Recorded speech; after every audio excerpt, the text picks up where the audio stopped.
नमस्कार मंडळी. ओम नमो नारायणाय. राधे राधे. मार्गशीर्ष महिन्यात किती गुरुवार येतात? चला तर सांगते. यंदा मार्गशीर्ष महिना कधीपासून सुरू होतोय? 2025मध्ये यावर्षी 4 मार्गशीर्ष गुरुवार आहेत की 5? चला एका मिनिटात जाणून घेऊयात. हिंदू पंचांगानुसार कार्तिक महिन्याच्या समाप्तीनंतर मार्गशीर्ष महिना सुरू होतो. यंदा 2025मध्ये मार्गशीर्ष महिना शुक्रवार दिनांक 21 नोव्हेंबर 2025 पासून सुरू होतोय आणि या पवित्र महिन्याची सांगता शुक्रवार दिनांक 19 डिसेंबर 2025 रोजी होणार आहे. हा महिना भगवान श्रीकृष्ण आणि देवी महालक्ष्मीला समर्पित असल्याने विशेष शुभ मानला जातो.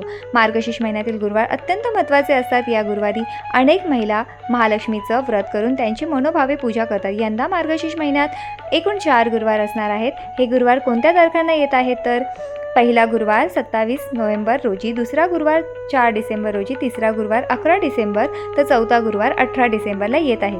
प्राचीन धार्मिक ग्रंथामध्ये मार्गशीर्ष महिन्याला धार्मिक कार्यासाठी विशेष महत्त्व दिलं गेलं. या महिन्यापासून सतयुग सुरू झाल्याचं मानलं जातं. त्यामुळे या काळात केलेली कोणतीही शुभकार्य अधिक फलदायी ठरतात. भगवान श्रीकृष्णाचे भगवद्गीतेमध्येही मासाना मार्गशीर्ष म्हणजे सर्व महिन्यांमध्ये मी मार्गशीर्ष आहे असं म्हटलंय. त्यामुळे हा महिना भगवान श्रीकृष्णाला अत्यंत प्रिय आहे. या महिन्यात प्रभू श्री रामचंद्र आणि देवी सीतेचा विवाहसुद्धा संपन्न झाला असं मानलं जातं. मार्गशीर्ष गुरुवाराचे व्रत केल्याने महालक्ष्मी आणि भगवान श्री हरी विष्णू या दोघांची कृपा प्राप्त होते, ज्यामुळे सुखी, समृद्धी आणि ऐश्वर लाभतं. नवविवाहित जोडपं देखील लक्ष्मीनारायणाचा आशीर्वाद घेण्यासाठी हे व्रत करतात. धन्यवाद. राधे राधे. जय महालक्ष्मी.